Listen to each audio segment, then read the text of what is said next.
작품집에서는 대중문화를 소재로 삼아서 다루고 있는 경향, 제가 세 작품 살펴봤죠. 그 다음에 단편 소설로 매우 긴 시간을 갖습니다. 이게 1대기 수준이 아니에요. 두 사람의 인터내셔널은 거의 2세기를 다루고 있어요. 2세기. 네, 막스 앵겔스부터 시작해가지고 현재까지 다루고 있어요.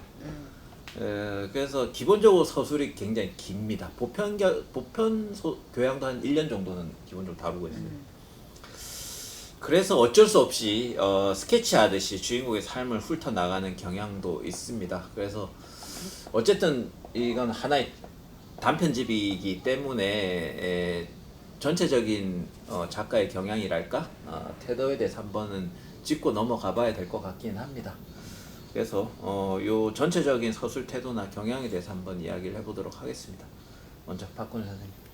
일단 제가 20자평에서 얘기한 것처럼 이 소설을 하나하나 떼놓고 보면은 그게 도드라지게 느껴지진 않는데 다 같이 놓고 읽어보면 이 작가의 서술 방식이 대체로 좀 전기적이다.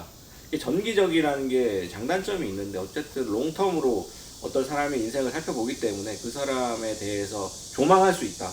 조망하면서 그 서술들을 조금 객관하면서 볼 수 있다. 뭐 그런 장점들이 있는 반면에 사실은 특정 시기에 특정 어떤 사건들에 대해서 다루기가 되게 힘들죠. 그래서 그 두 사람의 인터내셔널 같은 경우에 또 특별한 사건이라기보다는 계속해서 두 사람씩 쌍을 묶어서 인터내셔널을 만든 케이스들이 쭉 나오고 또 이제 뭐 그 니콜라이와 권진주라는 작중의 주인공들의 삶이 이제 삽입되는 방식인데, 그러니까 이런 전기적인, 그러니까 또 이제 그 전조등 같은 경우에도 한 남자의 굉장히 지극히 평범하고 일상적인 삶들이 쭉 전기적으로 결혼해서 아이를 낳기까지 이어지잖아요.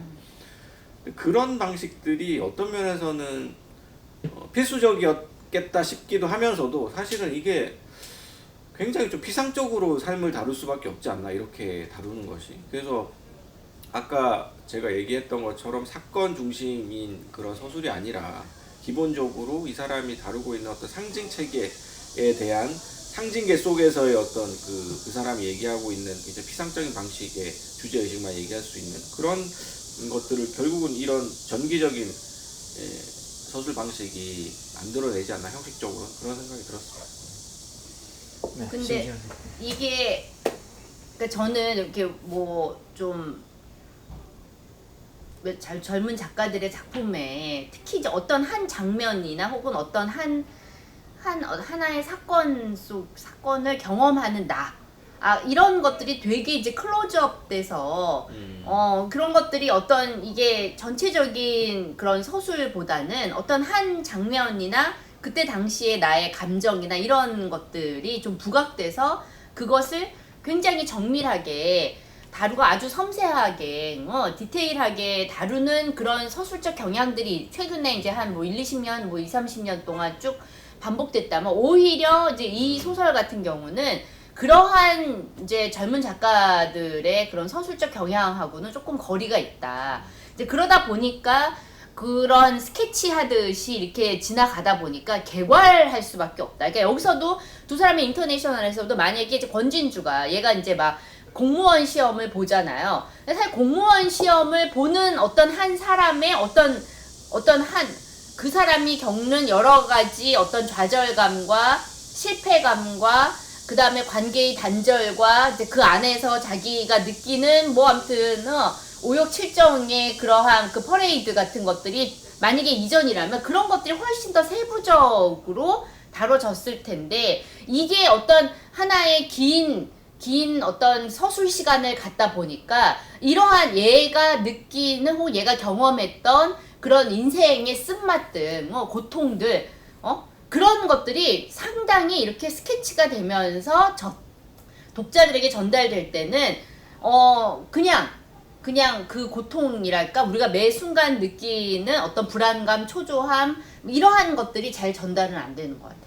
그러다 보니까 이러한 식의 서술이 오히려 독자들한테는 마음 편하게, 그러니까 누군가의 어떤 삶을 들여다볼 때 우리가 갖게 되는 그런 어떤 그 불안함, 그러니까 요즘에 많은 사람들이 그런 영화나 이런 거 볼 때 옛날처럼 막 이렇게 어떤 복잡한 현대사라든가 어떤 하나의 사건이 어떻게 큰 거대한 어떤 그 이 지배 세력의 그런 음모와 어떻게 연결되어 있는지 이런 식의 그런 스토리를 더 이상 소비하지 않고 그냥 굉장히 마음 편한 그런 것들을 소비를 많이 하잖아요. 내가 영화 보면서까지 근데 머리 좀 섞으면 안 아파야겠어. 되나? 이렇게 너무 이렇게 정기적으로 쓰지 말고 그렇지. 중간에만 좀 정기적으로 하고 필요한 장면에서 좀 이렇게 세부적으로 감정도 그쵸. 드러내고 묘사하고 이렇게 좀 이제 절충해서 그런 생각이 것들이 이 드는데. 사람의 서술적 경향인데 이게 어떻게 보면은 지금의 그런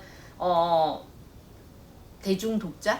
이거 이렇게 또 하면 뭐라고 할 것 같은데 어쨌든 대중 독자들에게는 훨씬 더 받아들여진다. 그러나 이런 부분들이 우리가 누군가의 삶을 그냥 객관할 수밖에 없는 그런 식의 어떤 한계, 시야의 한계라든가 인지의 한계, 인식의 한계 이러한 것들을 필수적으로 가져올 수밖에 없다. 선생님 말씀 듣고 보니까 최근에 어떤 경향들에 비해서는 굉장히 좀 새로운 방식인 것 같긴 하고 근데 또 이게 나쁘게 얘기하면 나무위키적인 방식인 거예요. 제가 정확하게 사실 그 이야기를 하려고 했는데 나무위키적으로 사람의 인생이 나무위키에 이렇게 전기적으로 요약이 딱 돼 있거든요. 근데 그런 방식에 대해서 저는 이게 필요하긴 한데 그럼에도 불구하고 또 이건 아니다 싶은 생각이 들거든요. 저는 정확하게 이게 딱 전기와 백과사전적 글쓰기의 어떤 절충적 결합이라고 생각을 해요. 왜냐면은 이 안에서도 계속 환기가 되잖아요. 여기를 보면서 라는 이야기는 사실 내가 뭐 직접 뭐 이렇게 조사해서 알게 된 게 아니고 나무위키 링크를 통해 확인했다. 뭐 이런 식의 소설들이 뭐 하나의 소설이 아니라 여러 소설에서 부분 나온단 말이에요. 그러니까 이것이 우리가 알고 있는 전체를 통합하는 그러니까 뭐라고 해야 될까요? 그런 거를 뭐 통사적인 글쓰기. 그러니까 쭉 연결해서 우리가 알고 있는 역사서라고 하는 거는 그러니까 특징적으로는 아주 긴 시간을 다루지만 내용적으로는 한계가 있기 때문에 그걸 축약해서 다루게 된다라고 하는 거. 하지만 역사서는 그래도 통사적이죠. 옆으로 이어지면서 어떤 인과관계의 연결고리들을 구성해내는 이런 서술 방식을 포기하지 않는단 말이에요. 근데 반대로 이야기하면 이 책에서 이야기하고 있는 역사의 환기, 맥락의 환기, 뭐 정보의 환기라고 하는 거는 백과사전식 어떻게 보면 이제 통사적 글쓰기가 아니라 수직적 글쓰기. 위에서 아래로 계속 나열되면서 전개되는 이러한 형태의 글쓰기적 면모를 또 가지고 있어요. 그래서 그러다 보니까 이 두 가지 스타일을 좀 의식적으로 결합한다라는 생각도 저는 개인적으로는 들었고 그러다 보니까 이 소설이 가지고 있는 그러한 특징적인 요소들이 과연 지금 우리 시대의 소설이 그려야 하는 삶이란 혹은 인간이란 무엇인가에 대한 질문으로도 좀 이어질 수 있다고 생각을 하는 게 왜냐면 제가 최근 들어서 아무튼 저의 화두지만 뭐 번역도 하고 뭐 하면서 생각을 하는 게 과거에 어떻게 보면 대중문화적이기도 하고 옛날 에픽에서 창조된 그러한 인물들은 캐릭터 그러니까 주어진 운명을 사는 사람들이었고 그러니까 근대에 와서 이를테면 칸트적인 인간들 근대적 인간이라고 부르는 사람들은 셀프 자기를 구축하고 자기라고 하는 것들을 선택해서 자유롭게 창조할 수 있다고 생각했던 그런 환상들의 시대가 있었고 최근 들어서는 이제 정체성이라고 하는 것이 부각이 되면서 이제 내가 가지고 있는 어떤 정체성의 특성들을 전면화함으로써 그것이 마치 나를 대표할 수 있는 어떠한 신분증인 것처럼 이제 내미는 것들이 최근에 또 소설적 경향으로서 쭉 스펙트럼이 구성되어 왔다고 생각을 해요. 근데 이제 거기에서 또 이 김기태의 소설을 읽다 보니 이거는 선명한 정체성도 아니고 자기 구축적으로 만들어진 셀프도 아닌 어떤 거라는 생각이 저한테는 좀 드는 거예요. 일상적 주체. 그러니까 이게 굉장히 나무위키적 주체라고 생각해요. 이게 나는. 근데 이게 또 앙리 르페부르식의 또 그런 일상은 아닌 거야. 그치. 그러니까 이거는 어떤 면에서는 조직적이고 그러니까 조작적이고 어떤 면에서는 이제 말 그대로 내가 필요한 정보들을 소환해서 갖다 붙여가지고 나라고 하는 어떠한 캐릭터에 부피를 주는 방식이니까 그러니까 그런 면에서는 어떤 면에서는 조작적인데 막 셀프에 집착했던 옛날 사람들처럼 내 삶을 다 통제하고 내가 선택한 대로 내가 살고 그런다라는 의식은 또 그런 자의식은 없어요. 그러니까 그것이 이제 대단히 좀 절충되어 있는 것 같다라는 느낌이 많이 받는 거고, 그게 오늘날의 좀 이 디지털 시대를 살아가고 있는 대단히 좀 현대적인 자아에 대한 인식 방식이 아닌가라는 거를 소설적 형식의 스타일로 좀 구축해냈다. 그래서 그게 좀 완숙하다고는 말할 수 없을 것 같고, 완숙하다면은 이제 그래도 두루두루 설득력을 가졌을 것 같은데, 아까 이제 박건현 선생님이 말씀해 주셨던 것처럼 이거는 좀 의식적으로 읽을 수 없는 사람들한테는 되게 어색하게 들릴 수 있는 특정한 영역들을 대단히 보편적인 것처럼 이야기하는 측면도 있단 말이에요. 그러다 보니까.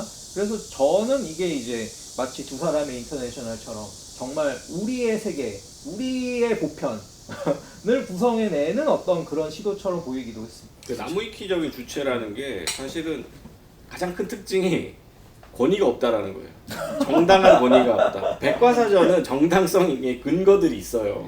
전문가들이 자기 이름을 걸고 이 부분은 내가 썼다 이렇게 다 밝혀놨단 말이에요. 근데 나무위키는 누가 그거를 계속 들어가서 그 집단지상이라 부르는 어떤 사람들이 가서 자꾸 수정을 한단 말이에요.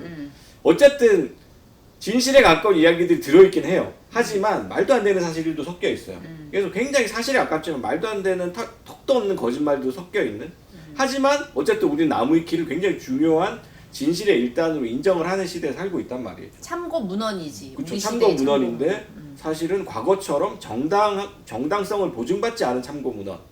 하지만 우리는 그거밖에 참고할 수 없는 그런 방식이라는 점에서 굉장히 독특한 레퍼런스의 시대인데, 그 레퍼런스적인 글쓰기와 캐릭터의 형상화가 소설적으로 이제 그 나타나고 있다. 이 소설의 전기적 방식으로 나타나고 있다는 점에서 굉장히 좀 얼마나 문제적인 네. 작품집이에요. 문제적이라고 해야 되나 이거를. 저는 이게 문제적이라고까지 못 본 이유가 사실은 이 작가를 저는 그러니까 무겁고 높은 식으로 얘기하면 중력에 저항하는 태도 때문에 좋아했던 거거든요. 그러니까 적어도 보편교양과 그 무겁고 높은인가 이 두 개는 둘 다 중력에 저항하는 태도를 가지고 있었어요. 그러니까 어떤 버려지는 세태라든가 아니면 뭐 변화하는 세태라든가 약은 세태에 대하여 그래도 주인공이 지키고자 하는 무언가가 있었던 거거든요. 근데 이 소설 외에 다른 소설들은 뭐 선생님 뭐 변하지 않은 뭐 이런 것에 대해서 말씀하셨지만 그건 2010년대 언저리부터 계속 변주되어 온 주제잖아요. 뭐 과거에 박솔매가 아내라는 소설부터 시작해서 윤성이의 네. 느린 공, 더 느린 공, 뭐 그러니까 이런 소설. 세상은 어차피 변하지 않아. 세상은 변하지 않아. 우리는 한 10몇 년 동안 변주를 해왔어요. 근데 저는 김기태라는 작가가 나타난 게 사건성이라고 생각했던 것이 뭔가 요즘스러운 방법으로 변하지 않는 것에 대하여 그런 중력에 대하여 저항하려고 하는 그 태도 때문이었거든요. 근데 다른 소설들은 긴 서사를 가지고 있는데 결국 도달하는 지점은 과거의 한국 문학이 열심히 다루었던 그 주제에 안착하고 있는 것 같아요. 전 두 사람의 인터내셔널조차도. 왜냐하면 코지한 두 사람의 삶으로 귀결이 되는 거. 그 2세기의 역사가 굉장히 코지한, 저는 혁명이라고 안 봤어요. 그냥 두 사람이 인터내셔널가를 밈으로 부르면서 그냥 평범 삶을 구축하는 거잖아요. 그러니까 긴 이 서술적 태도가 저는 이게 새롭거나 아니면 그 새로운 사건처럼 느껴지지 않는 이유가 도달하는 지점이 이 익숙한 지점에 도달하기 때문이라고 생각해요. 그래서 상대적으로 짧은 시간을 다루고 있는 두 작품. 그러니까 무고 높은이랑 보편교양이 오히려 저는 새로운 지점에 도달하고 있었기 때문에 저는 이 두 작품이 상대적으로 다른 7작품에 비하여 좀 도드라져 보였던 거거든요. 그래서 긴 서술 태도가 어떤 새로운 그러니까 서술 이상의 의미를 가지려고 하면 그 도달하는 그 주제적 지점도 새로웠어야 되지 않나 그 생각이 들어요. 그래서 뭔가 그러니까 읽으면서 자꾸만 한 끗이 모자란데라는 생각이 드는 거예요. 킬링 벌스. 예.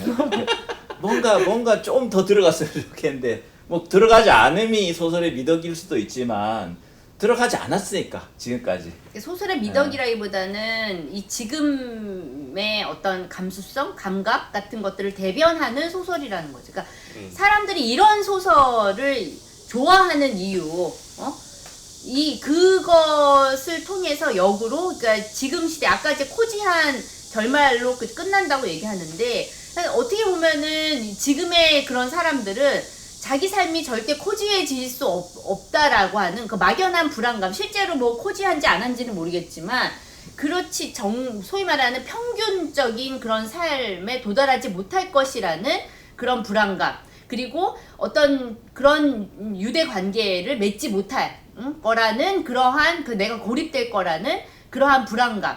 그렇기 때문에 오히려 그게 실제 이 사람들이 굉장히 고통스러운 현실 속에 놓여 있기 때문에 느끼는 감각이 아니라 그럴지도 모른다라고 하는 그런 그 생각 때문에 가지게 되는 일종의 어떤 효과인 거잖아요. 그러니까 그 효과 때문에 되게 불안해하는 거잖아요.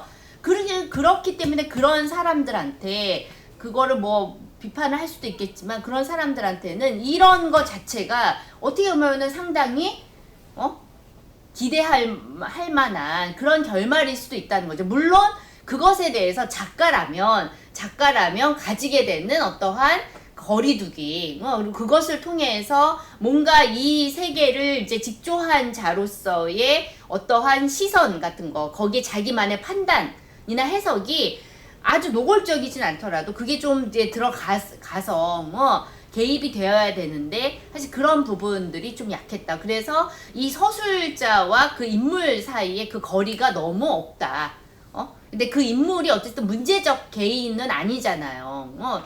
소위 말하는 보편적 개인을 지향하는 어떤 평범한 사람들인데 그 평범성이라고 하는 것과의 어떤 거리감이 거의 없다 보니까 좀 이제 그런 식의 아쉬움 같은 것들을 느끼는 게 아닌가. 그 뒤에 이 문학평론가가 쓴 해설을 보면 경향소설이라는 표현이 나오는데. 경향소설. 네, 이 김기태 소설에 대해서 경향소설적인 측면이 있다라는 얘기가 나오거든요. 근데 경향소설이라는 거는 사회주의 소설을 가리키는 말이었고 과거에 그러니까 글자 그대로 공산주의를 선동하는 리얼리즘 소설을 경향소설이라고 불렀는데 이 김기태 소설을 그런 경향소설이라고 부를 수 있는가 하는 생각이 좀 들었어요. 그러니까 김기태가 유일하게 거의 어떤 명확한 현실에 대한 문제의식, 경향소설에 가까운 문제의식을 드러낸 소설은 무겁고 높은이었다고 생각을 하고 하나 더 한다면 이제 보편교양 정도인데 보편교양은 굉장히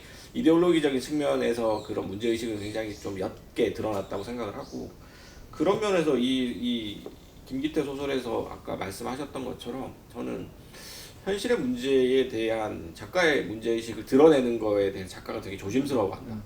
그리고 그런 한 발 물러서면서 반면에 또 작중에서 이 로나 같은 경우에는 로나가 얘기하는 정치적인 어떤 이념이라든가 이데올로기를 굉장히 노골적인 방식으로 드러내면서 단까지 만들잖아요. 그런 면에서는 또 너무 나이브한 방식으로 이데올로기를 드러내기도 하고 그래서 저는 그 서술 방식이 좀 어떤 면에서는 좀 굉장히 순진한 게 아닌가. 자기가 하고 싶은 얘기를 좀 했으면 좋겠어요. 소설가들이 이념을 드러내는 게 촌스러운 게 아닌데 그 드러내는 방식에 대해서 고민을 해야지 그것을 자꾸 안 드러내려고 하다 보니까 더 이상한 방식으로 드러내는 게 아닌가 하는 생각이 좀 들었습니다. 그러니까 사실 보편 교양은 어떻게 보면은 그 학생, 그 서울대에 입학한 그 학생이 사실은 어떻게 보면은 이 사람에게 어떤 거리감을 주는 장치였던 것 같아요. 근데 이제 다른 소설들에는 사실은 이제 그러한 장치가 좀 부족했다.